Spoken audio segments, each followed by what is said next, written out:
আসসালামু আলাইকুম।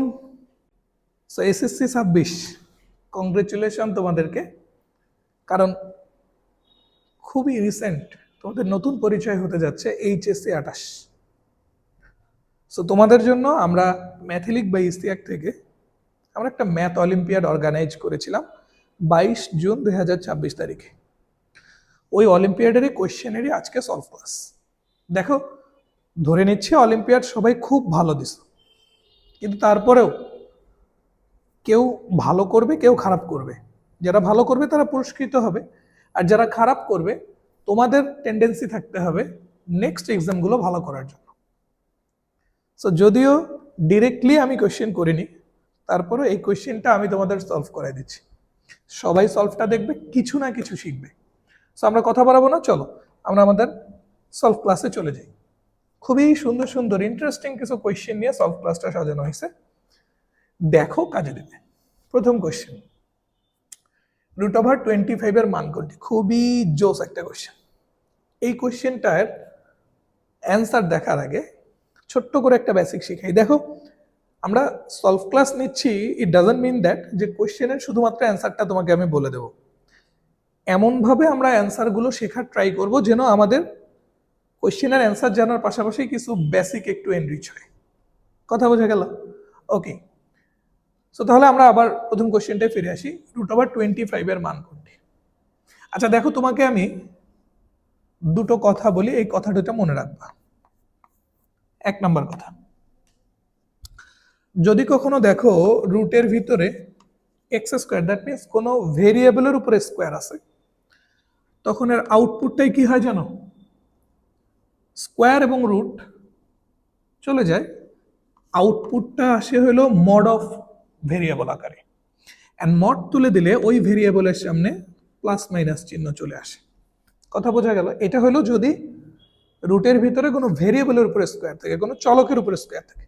এখন কথা হলো, রুটের ভিতরে কোনো চলকের উপরে স্কোয়ার না থাকে, রুটের ভিতরে যদি কোনো কনস্ট্যান্টের উপরে স্কোয়ার থাকে বা কোনো একটা ফিক্সড মানের উপরে স্কোয়ার থাকে, তখন আউটপুটে তোমার আর অত কিছু দেখার দরকার নেই।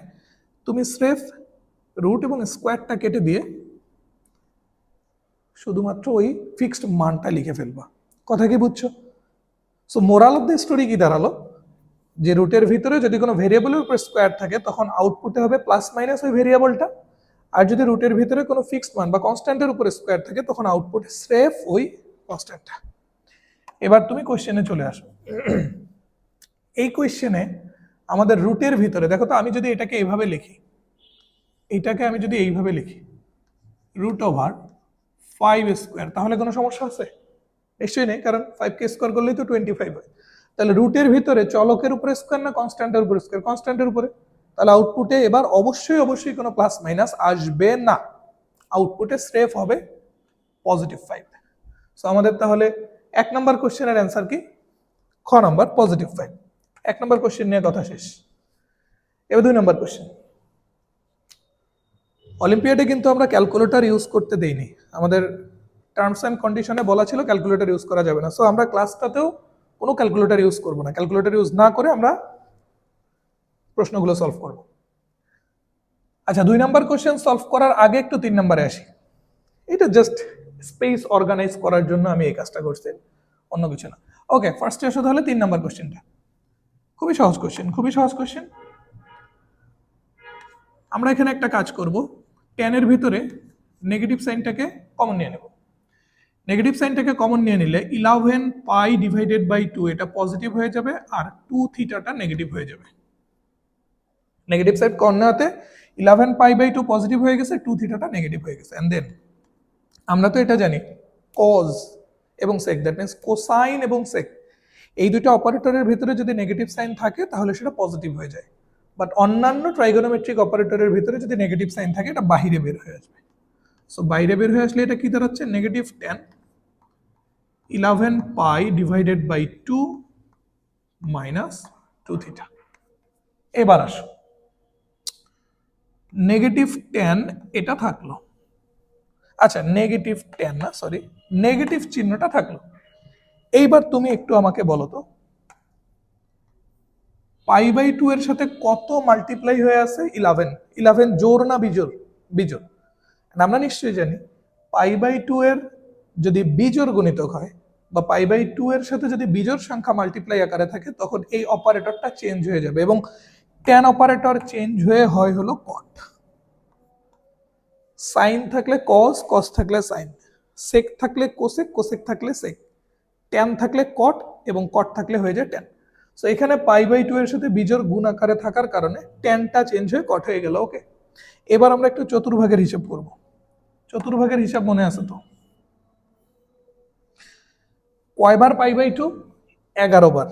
দেখো, আমরা যদি স্টার্টিং পয়েন্ট থেকে একবার ঘুরে আসি তাহলে 4 বার π/2, আরো এক সার্কেল ঘুরে আসি 8 বার π/2, 9, 10, 11 বার π/2 মানে এখানে। সো 11 ইন্টু π/2 মানে ঘুরে ঘুরে এখানে আসলাম। এরপরে নেগেটিভ চিহ্ন আছে, তার মানে আমাকে একটু ব্যাক করতে হবে।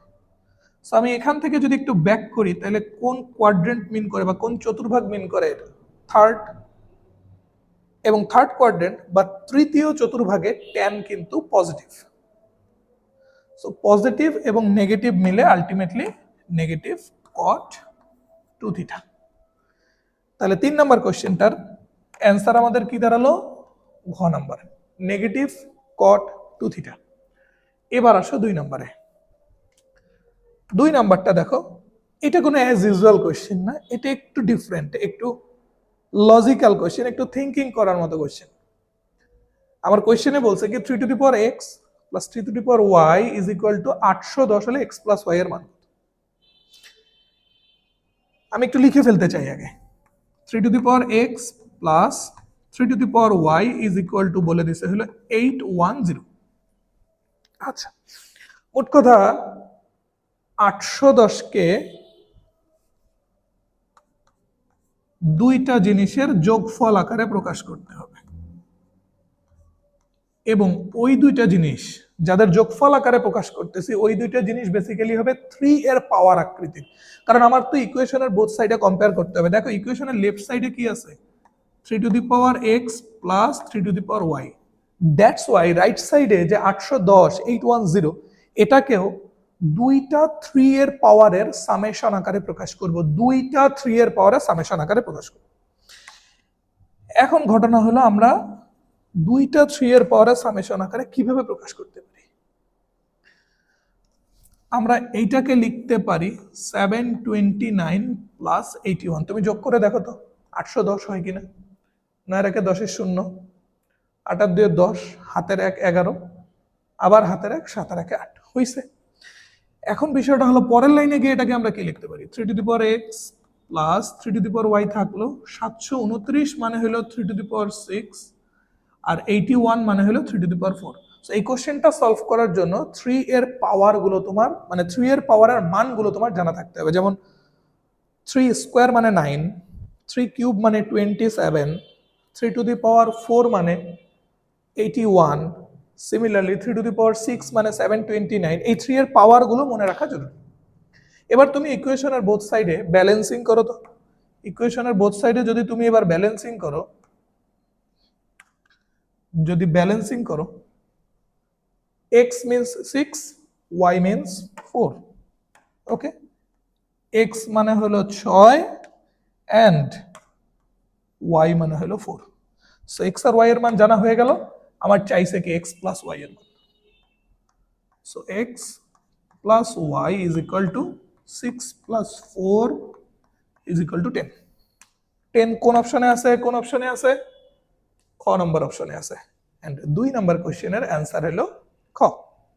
ঠিক আছে, প্রথম পেজ শেষ। এরপরে আসো, আহা, জোস জোস জোস কোশ্চেন, জোস কোশ্চেন। 4 নাম্বার বলছে 0 এর জন্য কোনটি সত্য? এখানে আমি তোমাকে যা বলি একটু মনোযোগ দিয়ে শোনো।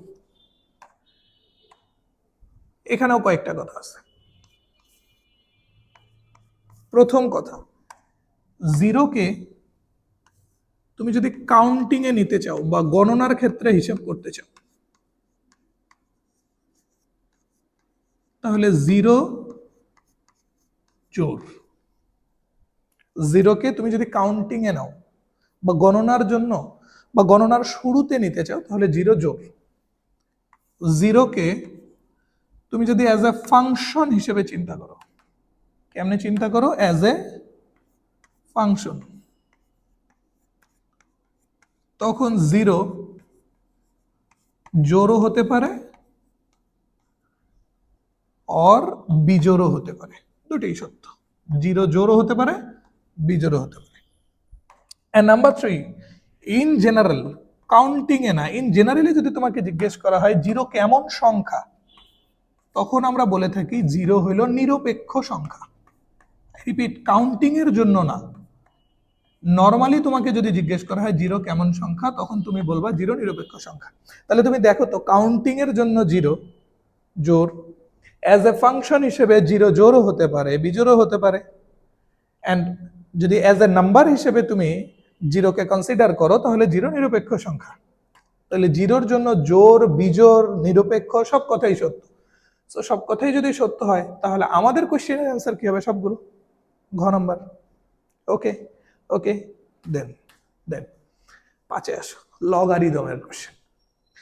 লগারিদম, এইটা তোমাদের খুবই খুবই পপুলার একটা টপিক এসএসসিতে ছিল। সো লগারিদমিক ফাংশনগুলোর সলভও তোমরা খুব ভালো করে জানো। আমরা ডিরেক্টলি কোশ্চেনটা সলভ করি। দেওয়া আছে কি, লগ বেজ আছে হলো 10, 98 plus root over x, second bracket দেওয়া আছে, ফার্স্ট ব্র্যাকেট দিলাম, no issues, is equal to 2। এখন লগারিদমের বেসিক কি? লগারিদমের বেসিক কি? লগারিদমের বেসিক হলো বেজের পাওয়ার যদি আউটপুট দাও, বেজের পাওয়ারে যদি আউটপুটটা দাও তাহলে তুমি ফিরে পাবা হলো এটা। ঠিক আছে, বেজের পাওয়ারে যদি আউটপুটটাকে দাও তাহলে তুমি ফিরে পাবা হলো এটা। এবার তুমি বেসিক ইউজ করো, তাহলে আমরা লিখতে পারি কি 98 plus root x is equal to 10 square. বেজের পাওয়ারে আউটপুট দিয়ে আমরা ফেরত পাইছি একে। Then root x is equal to, তাহলে কত দাঁড়াচ্ছে? 2। 10 স্কোয়ার মানে 100, 100 থেকে 98 বিয়োগ হইলে 2। সো রুট এক্স মানে যদি 2 হয়, দেন এখান থেকে আমরা বলতে পারি x is equal to 4। Both সাইডে স্কোয়ার করা হয়েছে, লেফট সাইডে স্কোয়ার করাতে রুটটা উঠে গেছে এক্স, রাইট সাইডে স্কোয়ার করাতে 2 হয়ে গেছে 4। এবার তুমি দেখো তো 4 কোন অপশনে আছে? খতে আছে। ঠিক আছে, 4 আছে হলো খ নাম্বার অপশন। ঠিকঠাক ঠিকঠাক, বুঝতে পারতেছো? খুবই দুষ্টু দুষ্টু কোশ্চেন না? খুবই দুষ্টু দুষ্টু কোশ্চেন। দেন এইবার আসো, ওয়াও ওয়াও, নববিন্দু বৃত্তের ব্যাসার্ধ। কেমন বৃত্ত? নববিন্দু বৃত্ত। দেখো, নববিন্দু বৃত্ত হলো সেই বৃত্তটা যে বৃত্তটা 9টা বিন্দু দিয়ে পাস করে। নববিন্দু বৃত্ত হলো সেই বৃত্তটা যে বৃত্তটা 9টি বিন্দু দিয়ে পাস করে, যে বৃত্তটা 9টি বিন্দু দিয়ে পাস করে। এখন ঘটনা হলো, এই বৃত্তটা যে 9টা বিন্দু দিয়ে পাস করে, এই 9টা বিন্দু অ্যাকচুয়ালি কারা? নববিন্দু বৃত্ত 9টা বিন্দু দিয়ে পাস করে, এই 9টা বিন্দু অ্যাকচুয়ালি কারা? আমি লিখে দিচ্ছি। নাম্বার 1, প্রথমে বাহুত্রয়ের মধ্যবিন্দু, ত্রিভুজের, কার? একটা ত্রিভুজের বাহুত্রয়ের মধ্যবিন্দু। তাহলে 3টা বাহুর মধ্যবিন্দু কয়টা? 3টা। 3টা বাহুর মধ্যবিন্দু কয়টা? 3টা। নাম্বার 2,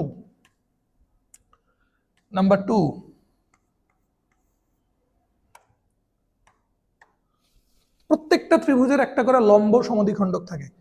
লম্ব সমদ্বিখণ্ডক মানে হলো, লম্ব সমদ্বিখণ্ডক না, প্রত্যেকটা ত্রিভুজের একটা করে শীর্ষ থেকে বিপরীত বাহুর উপর লম্ব অঙ্কন করা যায়। আই রিপিট, লম্ব সমদ্বিখণ্ডক, একটু ভুল বলছি। প্রত্যেকটা ত্রিভুজের শীর্ষ থেকে বিপরীত বাহুর উপর একটা করে লম্ব অঙ্কন করা যায়। সো শীর্ষ থেকে বিপরীত বাহুর উপর অঙ্কিত লম্ব যে বিন্দুতে ছেদ করে, ওই বিন্দু দিয়েও বৃত্তটা যেতে হবে। শীর্ষ হতে বিপরীত বাহুর উপর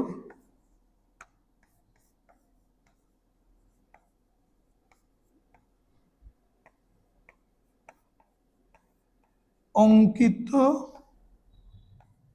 লম্ব ও বাহুর ছেদবিন্দু দিয়ে যেতে হবে। এরকম কয়টা বিন্দু হতে পারে? এইরকম বিন্দু হতে পারে 3টা, কারণ ত্রিভুজের শীর্ষ 3টা। সো শীর্ষ থেকে বিপরীত বাহুর উপর অঙ্কিত লম্ব হবে কয়টা? 3টা। সো 3টা লম্ব 3টা বাহুকে 3 বিন্দুতে ছেদ করবে, এরকম 3টা বিন্দু দিয়ে যেতে হবে। নাম্বার 3, এই যে শীর্ষ থেকে বিপরীত বাহুর উপর লম্ব টানা হচ্ছে না, এই আবার যে লম্বগুলা, এই প্রত্যেকটা লম্বের মধ্যবিন্দু দিয়ে যাবে। প্রতিটি লম্বের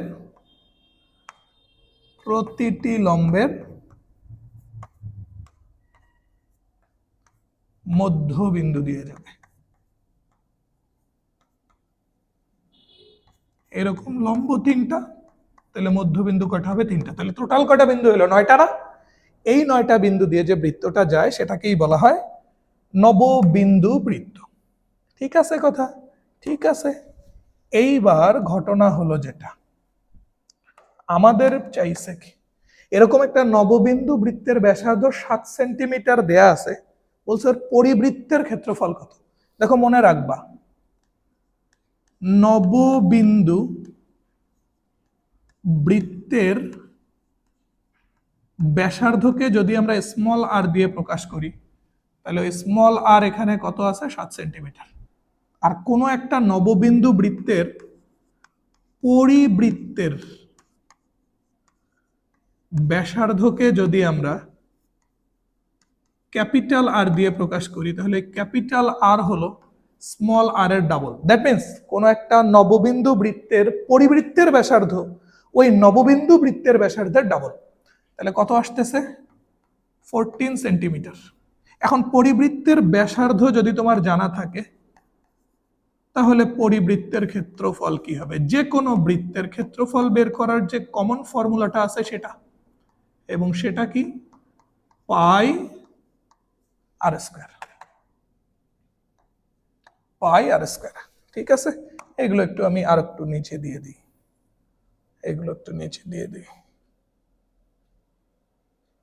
ব্যাস থাকলো। সো পরিবৃত্তের ব্যাসার্ধ যদি আর হয়, তাহলে পরিবৃত্তের ক্ষেত্রফল কি হবে? বৃত্তের ক্ষেত্রফলের কমন ফর্মুলা পাই আর স্কয়ার। আর এর মান কত? ক্যাপিটাল আর এর মান এখানে কত? 14। তাহলে ক্যাপিটাল আর স্কয়ার কত হবে? 14 এর স্কয়ার মানে 196। দ্যাট মিন্স 196, তার সাথে পাই, যেহেতু ক্ষেত্রফল তাহলে সেন্টিমিটার স্কয়ার। এবার দেখো 196 পাই সেন্টিমিটার স্কয়ার, এটা কোন অপশনে আছে? কোন অপশনে? ঘ নম্বরে। তাহলে কারেক্ট অ্যান্সার হলো ঘ। ঠিক আছে, কারেক্ট অ্যান্সার হলো ঘ। দেন পরেরটা এসো, দুটি বৃত্তের কয়টি সাধারণ স্পর্শক হওয়া সম্ভব?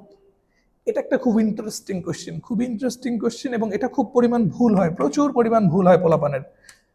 আমি সলভটা দেখাই, আমি ডিটেইলটা বলি, তাহলে বুঝতে পারবে।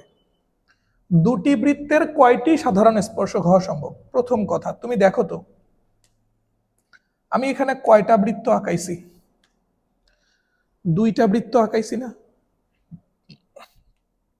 আর একটু সুন্দর করে বৃত্ত নেই, তাহলে তোমার বুঝতে সুবিধা হবে। সেম বৃত্ত 2টা নেই। ওকে, তো তুমি দেখো এখানে আমি কয়টা বৃত্ত আঁকাইছি? 2টা। আচ্ছা, আরো ভালো করে বুঝি, আরো একটু ক্লিয়ার করি, একটা বড়ই নেই একটা ছোটই নেই, র্যান্ডমলি, যাতে বুঝতে সুবিধা। Okay fine. হ্যাঁ, এবার আসো, বুড়ো হয়ে গেছে তো। এখানে আমি কয়টা বৃত্ত নিছি? 2টা। একটা বৃত্তকে আর একটা বৃত্তের ভিতর ঢুকাই দাও, দিছো।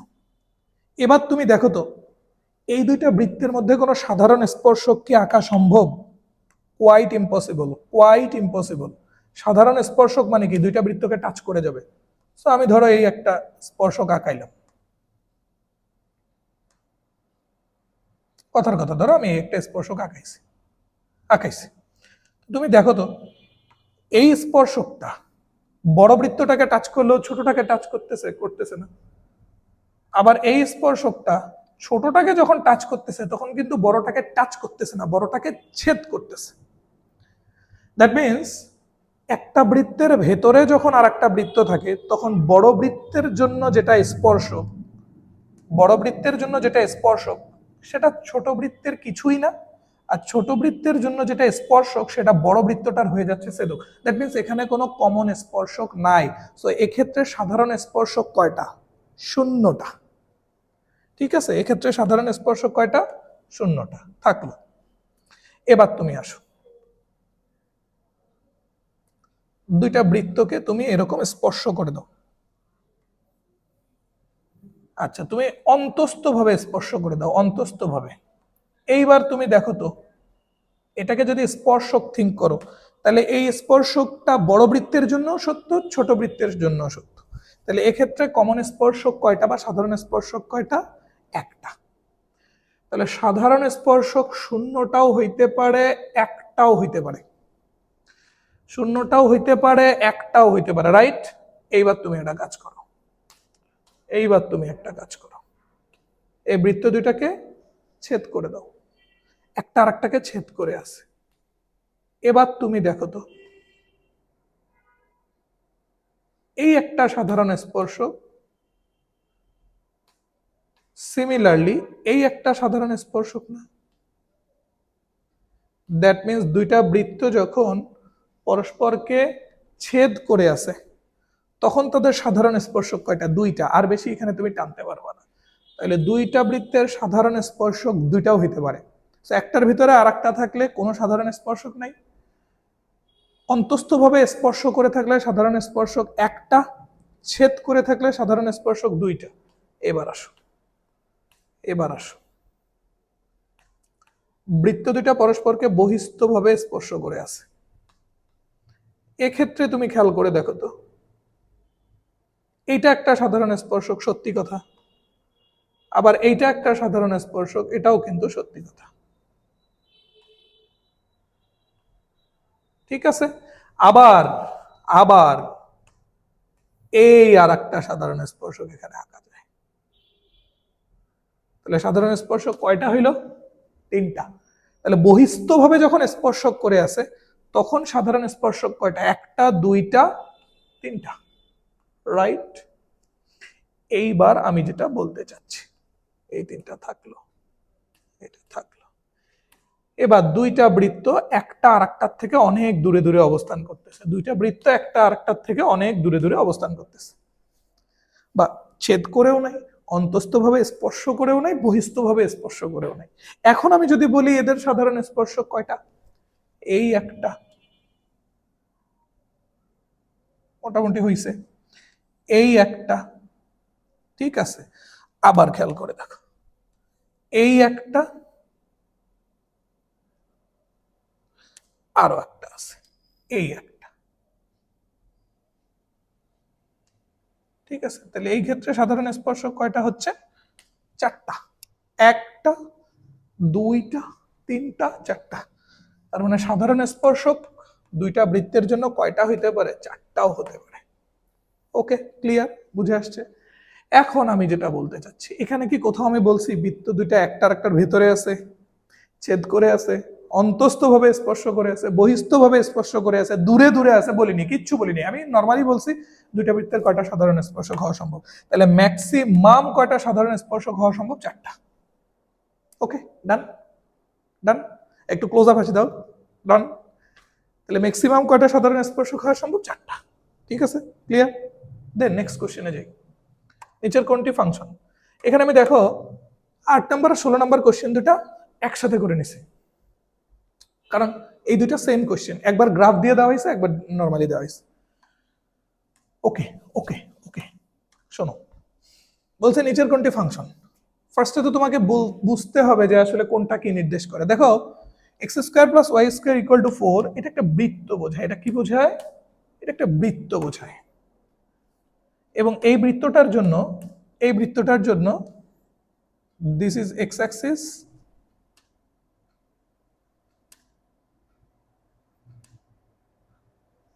ওকে, দিস ইজ ওয়াই অ্যাক্সিস, এবং এই বৃত্তটার কেন্দ্র আছে হইল মূল বিন্দুতে, এবং এই বৃত্তটার ব্যাসার্ধ হইল 2। ঠিক আছে, x square plus y square equal to 4, সাইডে কোনো কন্ডিশন নাই, এই বৃত্তের কেন্দ্র হলো মূল বিন্দুতে 0 0 আর ব্যাসার্ধ কত 2, গেল তো। এবার আসো পরের চিত্রটা যদি তুমি আঁকাও, এটাও একটা বৃত্ত বোঝায়, বাট মিন করতেছে বৃত্তটা আছে মূল বিন্দু থেকে এক্স অক্ষের ধনাত্মক দিকে। তাহলে এই বৃত্তটা যদি আমরা আঁকাই, এই বৃত্তটা কেমন হবে বলো তো? এই বৃত্তটা যদি আমরা আঁকাই, খ নম্বরের বৃত্তটা, তাহলে খ নম্বরের বৃত্তটা হবে এইরকম, ঠিক আছে? অর্ধবৃত্ত, যেটা অবস্থান করতেছে মূল বিন্দু থেকে এক্স অক্ষের ধনাত্মক দিকে। গ নাম্বারটা যদি হয়, গ নাম্বারটায়,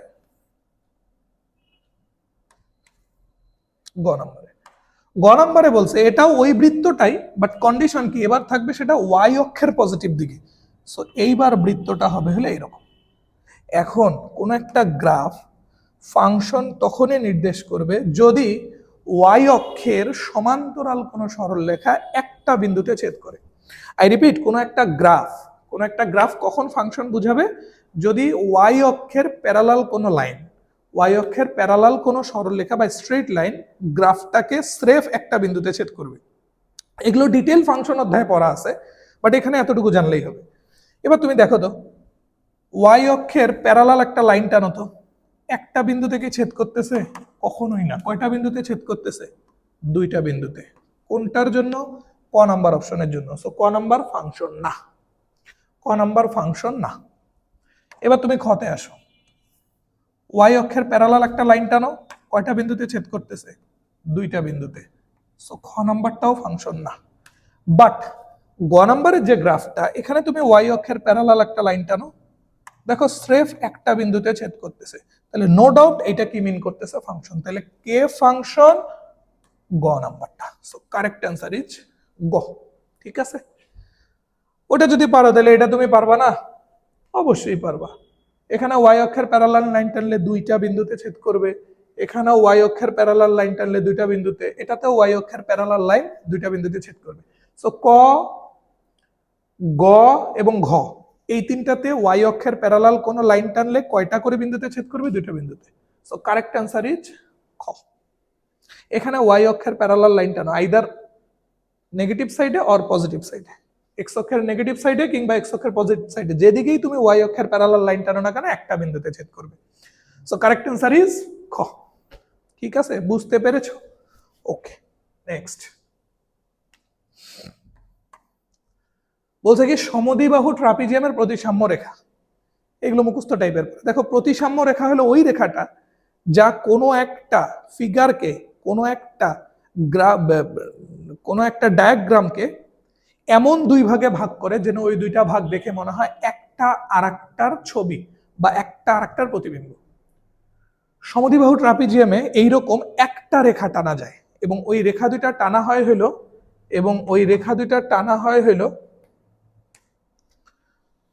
প্যারালাল লাইন দুইটার মধ্যবিন্দু দিয়ে। দেখো, এটা একটা সমদ্বিবাহু ট্রাপিজিয়াম, উল্টাই দিই তাহলে বুঝতে তোমার ভালো লাগবে, ঠিক আছে? এটা একটা সমদ্বিবাহু ট্রাপিজিয়াম, এই বাহুটা আর এই বাহুটা সমান, এই বাহুটা সমান, সমদ্বিবাহু ট্রাপিজিয়াম। এখানে দেখো তো, স্রেফ এই রেখাটা, এই যে রেখাটা, এই রেখাটা খেয়াল করে দেখো তো, ট্রাপিজিয়ামটাকে এই একটা পোর্শনে ভাগ করছে, এই একটা পোর্শনে, এই পোর্শনটার প্রতিবিম্ব এইটা কিংবা এইটার প্রতিবিম্ব এটা, মনে হয় না? মনে হয় তো। তাহলে একটা ট্রাপিজিয়ামের বা একটা সমদ্বিবাহু ট্রাপিজিয়ামের প্রতিসাম্য লাইন বা প্রতিসাম্য রেখা কয়টা থাকে? একটা, এবং টানা হয় কোন দিক দিয়ে? সমান্তরাল রেখা দুইটার মধ্যবিন্দু দিয়ে এবং সমান্তরাল রেখা দুইটার সাথে লম্বভাবে। সমান্তরাল রেখা দুইটার মধ্যবিন্দু দিয়ে এবং সমান্তরাল রেখা দুইটার সাথে লম্বভাবে কয়টা প্রতিসাম্য রেখা টানা যায়? একটা। সো কারেক্ট অ্যান্সার ইজ খ। তাহলে সমদ্বিবাহু ট্রাপিজিয়ামের প্রতিসাম্য রেখা কয়টা? একটা। এইবার আসো, খুবই সুন্দর question. √x plus √x plus √x এভাবে চলতে আছে। কোশ্চেনটা আমরা আগে একটু লিখব। √x, তার পাওয়ার √x, তার পাওয়ার √x, তার পাওয়ার √x, এভাবে যেতে যেতে যেতে যেতে ইনফিনিটি পর্যন্ত ইজ ইকুয়াল টু বলছে কত? 1/3। কার মান চাইছে? x এর মান। দেখো তো, √x √x এভাবে ইনফিনিটি পর্যন্ত যাচ্ছে, মানে কি এটা একটা মহাসমুদ্রের মতো না? একটা সমুদ্রের মতো না? এই সমুদ্র থেকে এবার আমরা যেটা করব, এই বালতি পানি বা এই 1 বালতি পানি তুলে নেব। দেখো এই যে মহাসমুদ্রটা, এটার নাম দিছিল কি 1/3।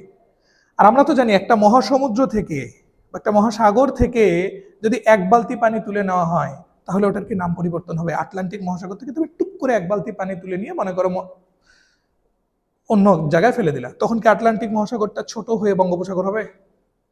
কখনোই না। এই সেম জিনিস, নামের কোনো চেঞ্জ হবে না।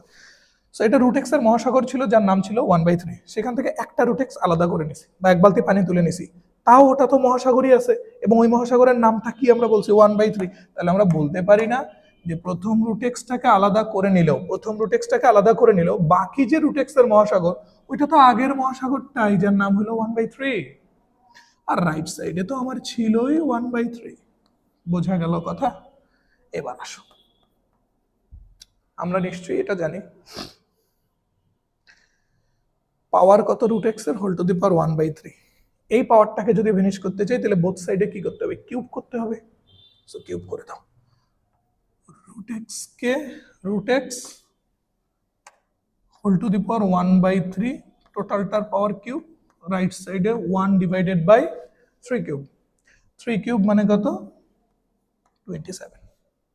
3 কিউব মানে কত? 27। দেন ঠিক আছে, এবার আসো, 1/3 আর 3 চলে গেল, তাহলে থাকলো কি? রুটেক্স, রাইট সাইডে 1 ডিভাইডেড বাই 27। ঠিক আছে, এবার রুটেক্স থেকে আমরা যদি স্রেফ এক্স চাই, তাহলে দুই পাশে আবার বর্গ করতে হবে। 27 কে বর্গ করলে কি হয় দেখো তো? 9 হয়? কোনোভাবেই না। 27 হয় না, 81 হয় না। তাহলে correct answer is 729। Common sense একদম চোখের দেখায় বলে দেওয়া যাচ্ছে। কিভাবে? 1/27 আছে, সো রুটেক্স থেকে এক্স চাওয়া মানে রাইট সাইডে বর্গ করতে হবে। বর্গ করা মানে 27-এর বর্গ। 27-এর বর্গ 9 হবে না, 27 হবে না, 81 হবে না, হবে কত? 729। বিশ্বাস না হয় দেখো, 9-এর বর্গ 7।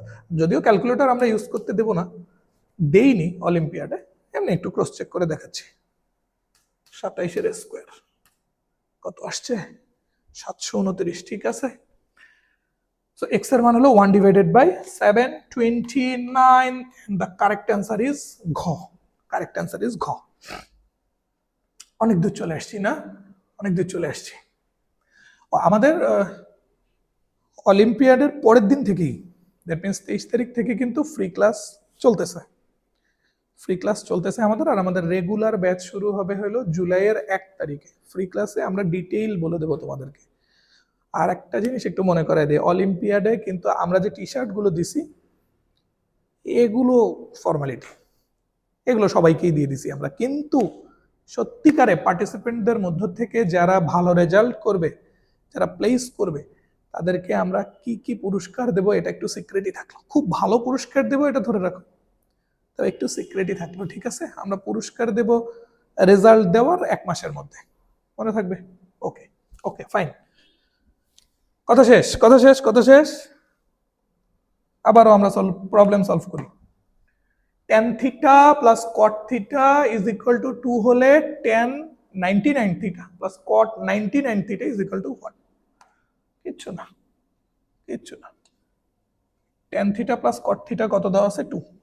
এটা নিয়ে কাজ শুরু করি।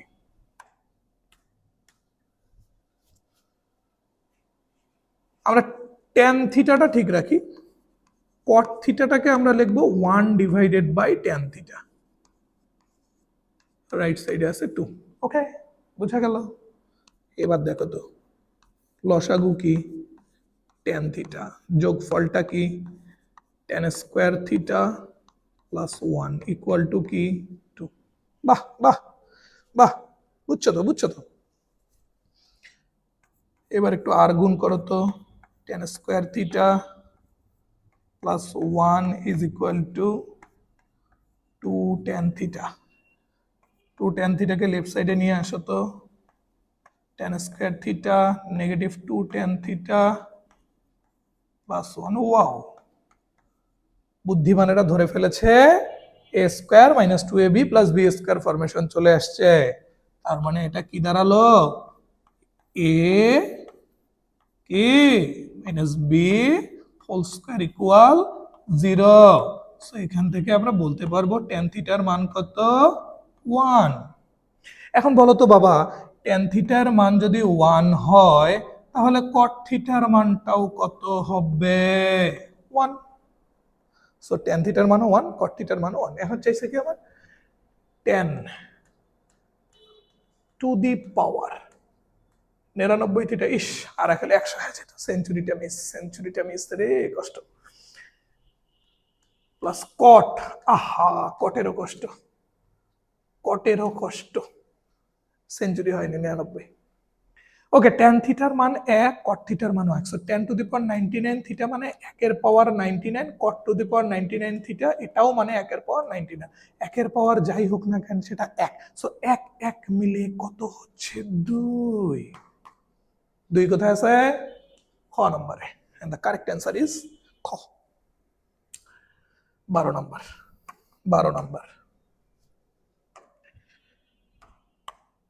এটা খুব ডিটেইল একটা পড়াশোনা। এই ফাংশনটার যদি রেঞ্জ বের করে দিতে চাই এটার ইনভার্স বের করব, কারণ আমরা জানি ইনভার্স ফাংশনের ডোমেইন হলো মূল ফাংশনের রেঞ্জ। আমি এত বিস্তারিততে যাচ্ছি না, এগুলো আমরা রেগুলার ক্লাসে পড়বো।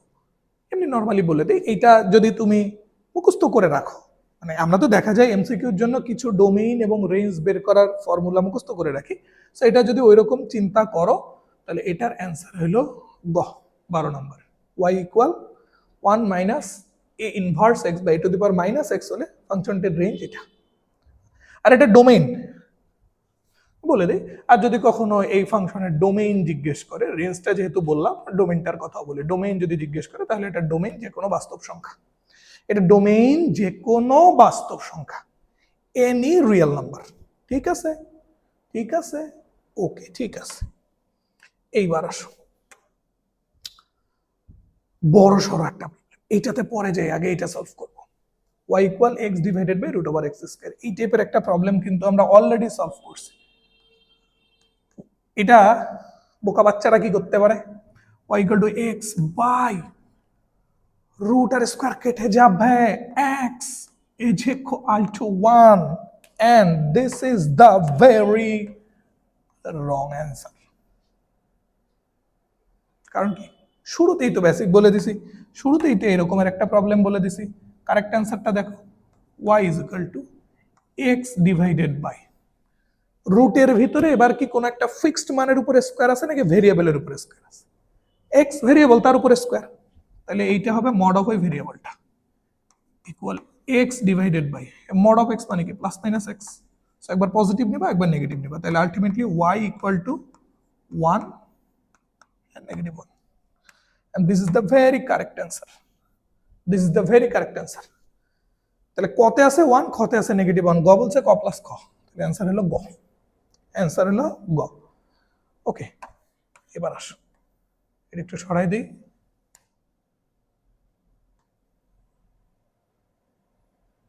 ওকে, হইলো। এটার কারণ কি জানো? এটা সলভ করতে আমাদের বেশ জায়গা লাগবে। a minus B equal to বলছে b মাইনাস সি হলে একটা রাশি দিয়ে বলছে এটার মান কত। আমরা এটা একটু ডিফারেন্ট ভাবে সলভ করবো। আচ্ছা, কিভাবে করা যায়? দুষ্টু ম্যাথ মিষ্টি করে সলভ করবো। ওকে, একটা কাজ করো, a minus B is equal to ধরে নাও C.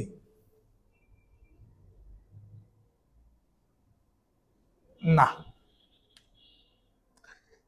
a minus B equal B minus C equal ধরে নাও D. a minus B equal B minus C, এটা তো কোশ্চেনে বলে দেওয়া আছে, আমরা আবার ধরে নিলাম ইকুয়াল ডি। এবার যেটা করব, প্রথম বান্দার সাথে শেষের বান্দার সম্পর্ক বানাও। a মাইনাস বি মানে যদি ডি হয়,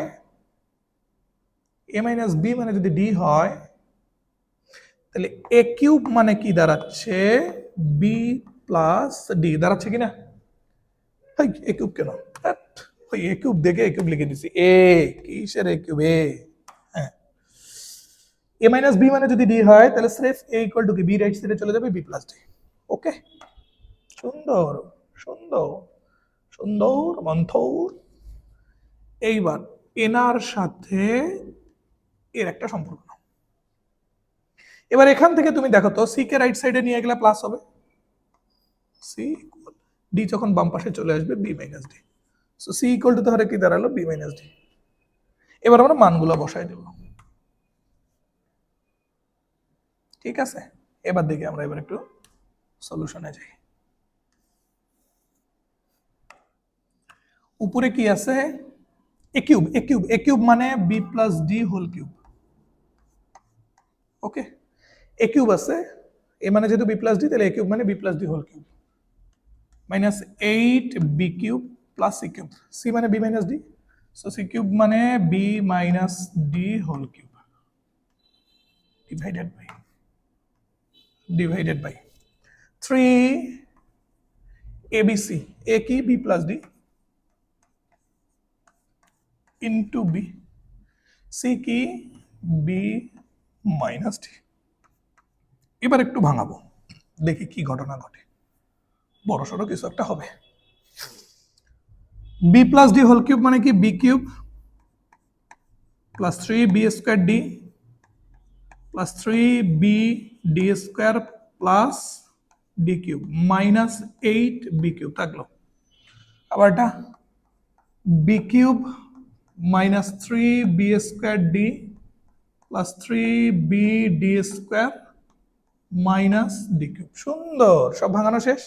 নিচে 3 B plus D into B minus D মানে B square minus D square, তার সাথে গুণাকারে আছে বি। এবার আমরা দেখি কি কি কেটে যায়, তাই না? হ্যাঁ, positive d cube negative d cube কাটলো, 3 B square d positive 3 B square d negative কাটলো, কেটেছে কেটেছে কেটেছে। পরের লাইনে যাও, বি কিউব একটা একটা দুইটা, তার থেকে 8টা বিয়োগ, তাহলে -6 বি কিউব, একটা একটা দুইটা, তার থেকে 8টা বিয়োগ হয়েছে -6 b cube. Okay, 3 B D square 3 B D square 6 b D square. Nice to meet you. ঠিক আছে, এইবার আসি। ওকে, হ্যাঁ, 3b এর সাথে যদি বি স্কোয়ার গুণ করা হয় তাহলে 3b কিউব, 3b এর সাথে যদি মাইনাস ডি স্কোয়ার গুণ করা হয় -3b ডি স্কোয়ার। ম্যাথ শেষ।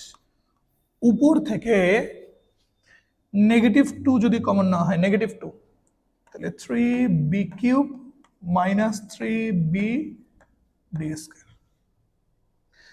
আর নিচে যা ছিল তা রাখো। এবার তুমি দেখো তো, সিমিলার জিনিস উপরেও আছে নিচেও আছে, কেটে গেল, কেটে গেলে কত থাকতেছে -2। সুন্দর, -2। -2 অ্যান্সারে কোথায় আছে? কোথায় আছে? ঘ নাম্বারে আছে। ঘ ইজ কারেক্ট অ্যান্সার। কোথায় আছে খুঁজে বের করো। নেক্সট, চিত্রটা আঁকা নিব আগে। চিত্র আঁকিয়ে নাও। ওকে, আঁকানো হলো।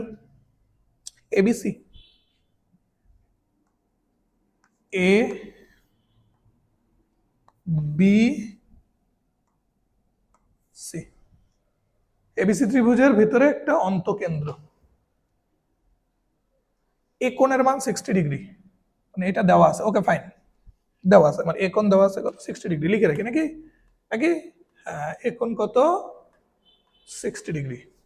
বি ও সি কোণের সমদ্বিখণ্ডক দ্বয়ের মিলন স্থল আই। বি কোণের সমদ্বিখণ্ডক এবং সি কোণের সমদ্বিখণ্ডকের মিলন স্থল আই। বি কোণের সমদ্বিখণ্ডক এবং সি কোণের সমদ্বিখণ্ডকের মিলন স্থল আই। এখন কথা হলো যেটা, এটা যদি বি কোণের সমদ্বিখণ্ডক হয় তাহলে ভিতরের টুকু কি হবে b/2। এটা যদি সি কোণের সমদ্বিখণ্ডক হয় তাহলে এই ভিতরের টুকু কি হবে c/2। হইল কিনা? বলছে বিআইসি কোণের মান কত, কোনটা চেয়েছে? বিআইসি কোণের মান কত, এইটা চেয়েছে বিআইসি কোণের মান। আচ্ছা শোনো তো বাবা, ত্রিভুজের 3 কোণের সমষ্টি কত? 180 ডিগ্রি, 180 ডিগ্রি। তার মধ্যে এ কোণটা এখানে দিচ্ছে 60 ডিগ্রি। সো এ যদি একাই 60 ডিগ্রি হয়, তাহলে বি প্লাস সি কত হবে? 120 ডিগ্রি। এ একাই 60 রাইট সাইডে গিয়ে বিয়োগ হয়ে গেছে, 180 থেকে 60 গেলে 120। এবার তুমি আমাকে বলো তো, বোথ সাইডে যদি 2 দিয়ে ভাগ করা হয়, তাহলে b/2 প্লাস c/2 কত হবে? 60 ডিগ্রি। বোথ সাইডে 2 দিয়ে ডিভাইড করে দিচ্ছি। b/2 plus c/2 equal to 60 degree. বোঝা গেল? এইবার আমি তোমাকে বলবো ত্রিভুজ বিআইসি থেকে, কোন ত্রিভুজ থেকে? ত্রিভুজ বিআইসি, এই ত্রিভুজটা নিয়ে ভাবো, এই ত্রিভুজটা নিয়ে ভাবো ভাবো ভাবো। দেখো তো, বিআইসি ত্রিভুজের একটা কোণ কি? b/2 প্লাস একটা কোণ কি? c/2 প্লাস আর একটা কোণ কি? আই কোণ না, যেটাকেই তো আমরা এখানে বলতেছি বিআইসি কোণ। তিনটা মিলে আবার কত হবে? 180 ডিগ্রি। এবার b/2 প্লাস c/2 কত?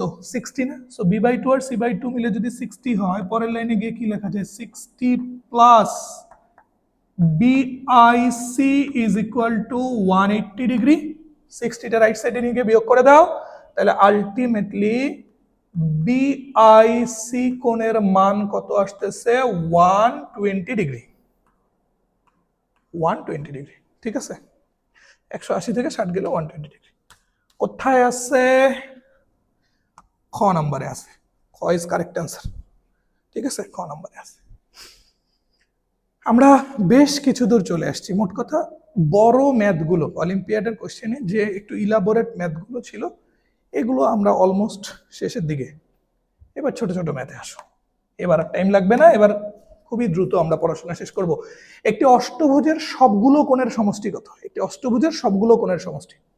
দেখো, সূত্র মনে রাখবা, এন ভুজের সবগুলো কোণের বা মোট কোণের সমষ্টি বের করার সূত্র হলো n-2 into 180 degree.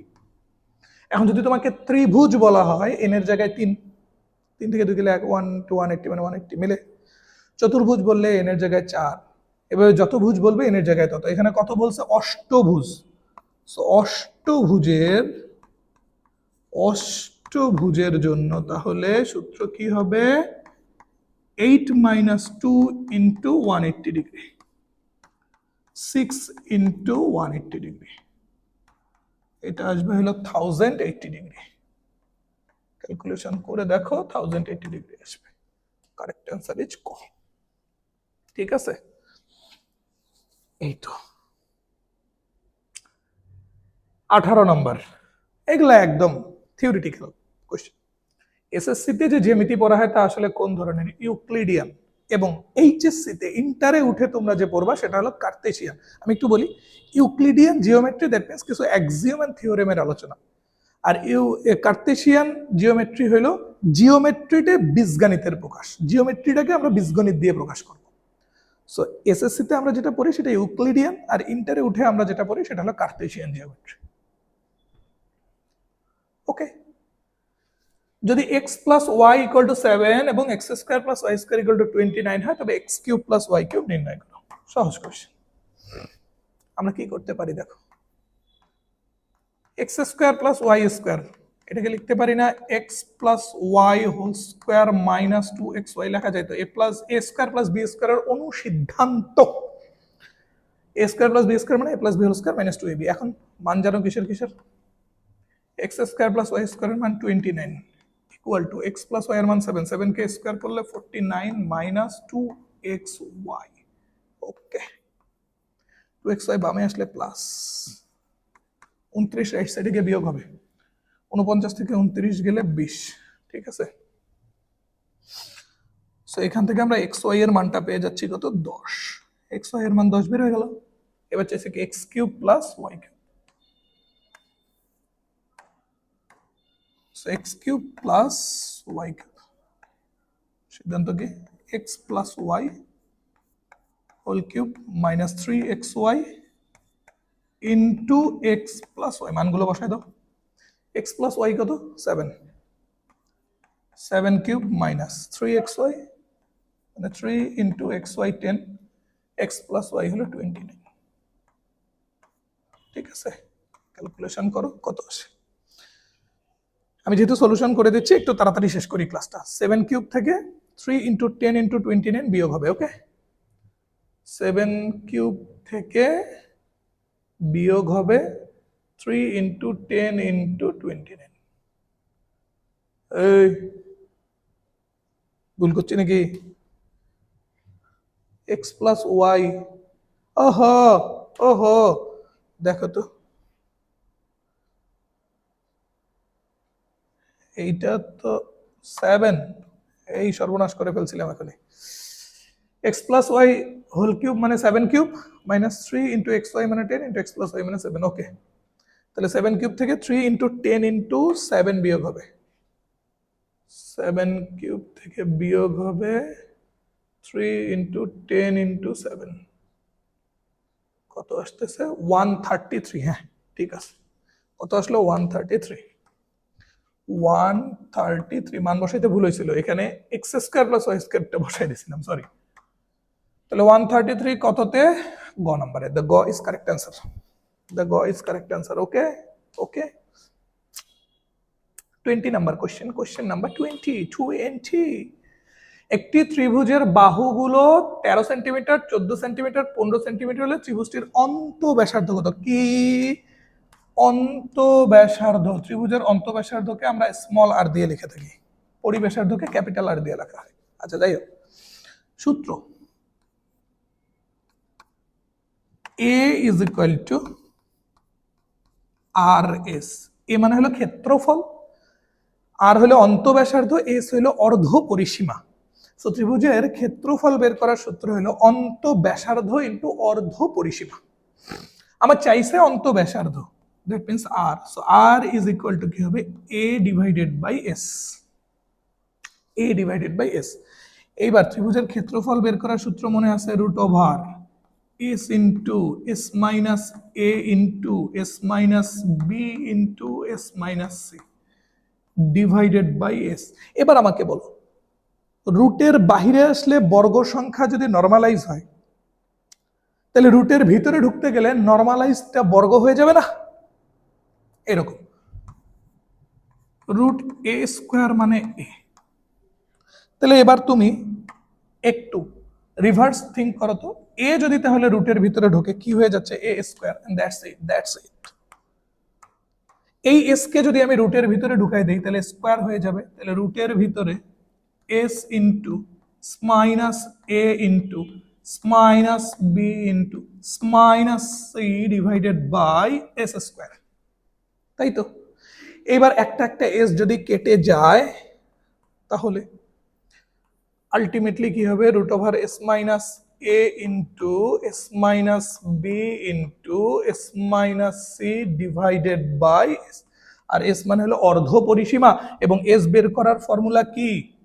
S equal to a plus b plus c by 2, এটা মনে রাখতে হবে। S equal to a plus b plus c by 2, ত্রিভুজের তিনটা বাহুর যোগফল ডিভাইডেড বাই 2। তিনটা বাহু দেওয়া আছে না? 13, 14, 15, যোগ করো তো, যোগ করো। 15, 13, 28, 7, 14, 42। 15, 13, 13, 14, 15 যোগ করলে 42কে 2 দ্বারা ভাগ করলে 21।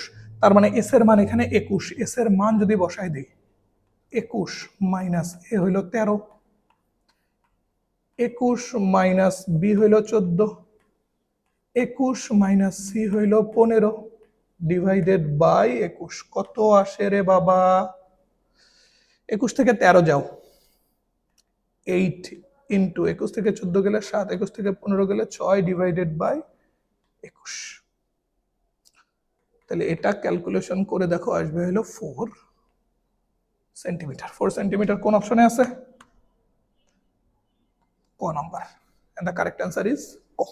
ঠিক আছে, আমরা কিন্তু ক্যালকুলেটর ইউজ করিনি, বেসিক দিয়েই করতেছি। ওকে, হ্যাঁ এবার এটাতে আসো।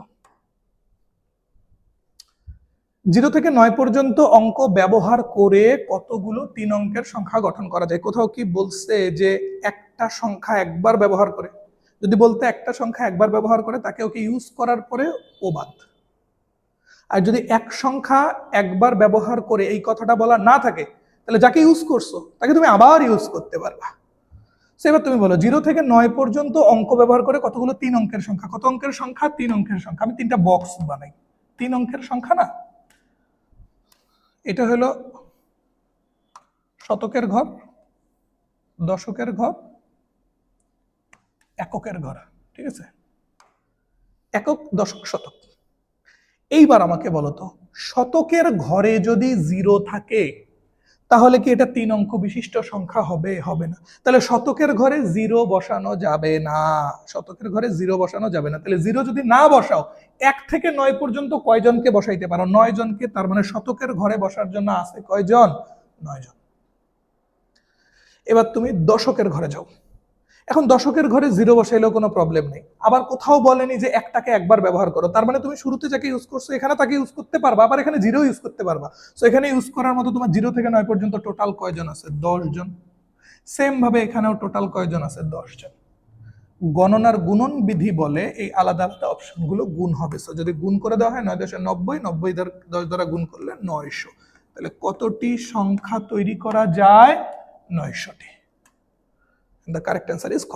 ঠিক আছে। এক কেমন সংখ্যা? দেখো, এক এটা মৌলিক না, এক যৌগিকও না, শুধু এক এটা সহমৌলিক না। সহমৌলিক হতে গেলে কাপল থাকতে হয়, এক জোড়া থাকতে হয়, একটা জোড়া থাকতে হয়। একটা একজন সিঙ্গেল ডিজিট, এ কি কোনো জোড়ার সাথে আছে? নাই। তো এই যেহেতু জোড়ার সাথে নেই, সহমৌলিক না, এক মৌলিকও না, যৌগিকও না, তাহলে অ্যান্সার হবে কোনোটি নাই। ও শেষ তো, অলমোস্ট। বাস্তব সংখ্যার কোন সম্পর্কটি সঠিক? দেখো, আমরা তো এটা জানি, বাস্তব সংখ্যায় কিছু জিনিস, কিছু ডোনেশন জানতে হবে। n ফর ন্যাচারাল নাম্বার, স্বাভাবিক সংখ্যা। z ফর পূর্ণ সংখ্যা, z ফর পূর্ণ সংখ্যা। q ফর মূলদ সংখ্যা, q ফর মূলদ সংখ্যা। অ্যান্ড r ফর বাস্তব সংখ্যা। এই জিনিসগুলো জানতে হবে আমাদের, ঠিক আছে? এই জিনিসগুলো আমাদের জানতে হবে, এই জিনিসগুলো জানতে হবে, এই কয়টা জিনিস আমাদের জানতে হবে। n ফর ন্যাচারাল নাম্বার, স্বাভাবিক সংখ্যা, z ফর পূর্ণ সংখ্যা, q ফর মূলদ সংখ্যা, আর ফর বাস্তব সংখ্যা। এখন তুমি বলো, স্বাভাবিক এটা পূর্ণর ভেতরে আছে, পূর্ণ এটা মূলদের ভিতরে আছে, মূলদ আবার বাস্তবের ভিতরে আছে। তাহলে রিলেশনটা কি হওয়া উচিত? স্বাভাবিক সংখ্যা z এর ভিতরে আছে, z q এর ভিতরে আছে, q r এর ভিতরে আছে। তাহলে অ্যান্সার হবে গ। n belongs to z, belongs to q, belongs to r। বিন্দুবৃত্তের ব্যাসার্ধ কত? বিন্দুবৃত্ত মানে কি? জাস্ট একটা ডট। বিন্দুবৃত্ত মানে কি? স্রেফ একটা ডট, একটা ডট।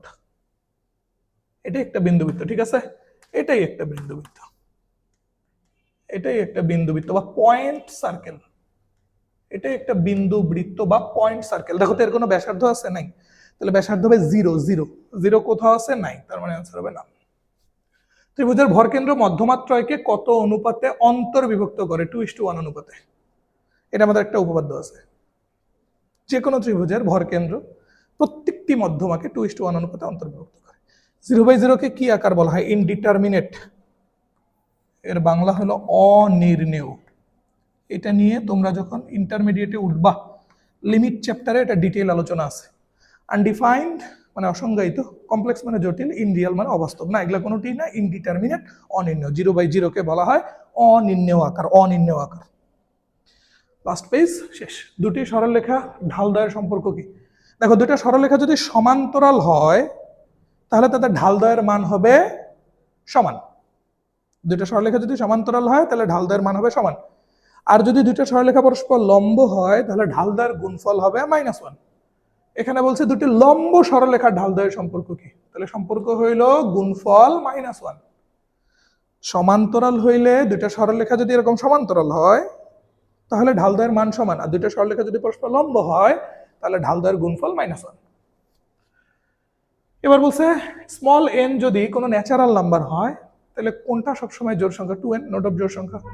জোড় থেকে সবসময় 2 বিয়োগ করলে জোড়, এটাও জোড়। অল অফ দিস চেক করে দেখবা। স্মল এন এর যে কোনো মান বসায় তুমি চেক করে দেখবা, প্রত্যেকটা অপশনেই জোড় সংখ্যা আসবে। So all of this. 0 থেকে 150 পর্যন্ত মোট কতটি মৌলিক সংখ্যা আছে? আচ্ছা, এটা কি জানো তোমরা? আমি বলি, এটা মনে রাখবা। 0 থেকে 50 পর্যন্ত মৌলিক সংখ্যা আছে 15টা। আবার 0 থেকে 100 পর্যন্ত মৌলিক সংখ্যা আছে 25টা। 0 থেকে 150 পর্যন্ত মৌলিক সংখ্যা আছে 35টা। সুন্দর না? 10 করে বাড়তেছে। 0 থেকে 50 পর্যন্ত 15টা। 0 থেকে 100 পর্যন্ত 10টা বাড়ছে 25টা। 0 থেকে 150 পর্যন্ত আরো 10টা বাড়ছে 35টা। তাহলে যদি বলি 0 থেকে 200 পর্যন্ত মৌলিক সংখ্যা কয়টা আছে, আরো 10টা বাড়লে 45টা, তাই না? অনেকে এটা বলেছে, কিন্তু এটা হবে না। হবে কি? 46টা। এটা ভুল করা যাবে না। 0 থেকে 50 পর্যন্ত 15টা, 0 থেকে 100 পর্যন্ত 25টা, 0 থেকে 150 পর্যন্ত 35টা, বাট 0 থেকে 200 পর্যন্ত 46টা। আমাদের এখানে চাইছে কি 0 থেকে 150 পর্যন্ত, তাহলে 35টা। 35টা। And the very last question, শেষের পথে অলিম্পিয়াডের কোশ্চেন। এটা হলো আইকিউ টাইপের কোশ্চেন। প্যাটার্ন দেখে তোমার বুঝতে হবে যে আমার অ্যান্সার কি হবে।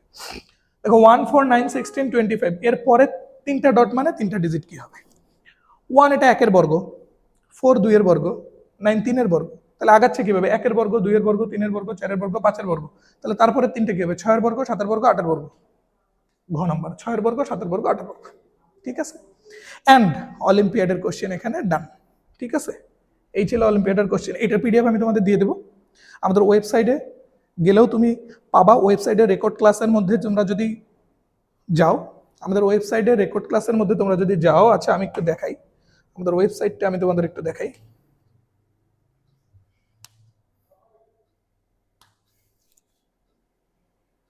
This is hour website.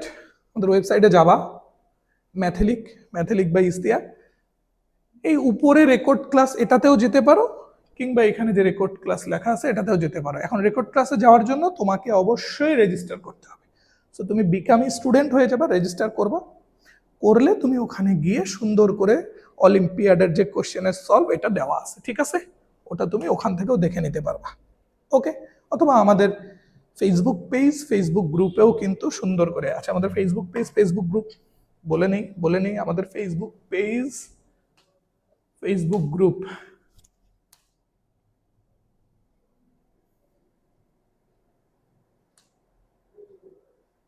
Okay, this is our Facebook group, Mathlic by Istiaq.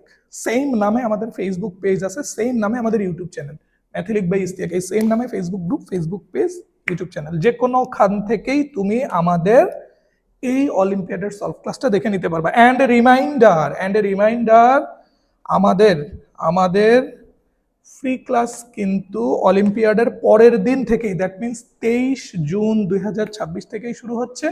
এই মাসটা আমরা ফ্রি ক্লাস দেব। 1 জুলাই থেকে আমাদের রেগুলার ক্লাস শুরু হচ্ছে, এবং ওয়েবসাইটেই আমাদের শিডিউলের মধ্যে গিয়ে ক্লাস রুটিন দেওয়া আছে, কোন ব্যাচের কখন ক্লাস হবে। So thank you everyone. Olympiad যারা দিছো, যারা ভালো রেজাল্ট করছো, তাদের সাথে তো ফ্রি ক্লাসে দেখা হবে। এরপরে আবার দেখা হবে তোমাদের সাথে পুরস্কার বিতরণে। সে পর্যন্ত ভালো থাকো সবাই। সালামু আলাইকুম সবাই।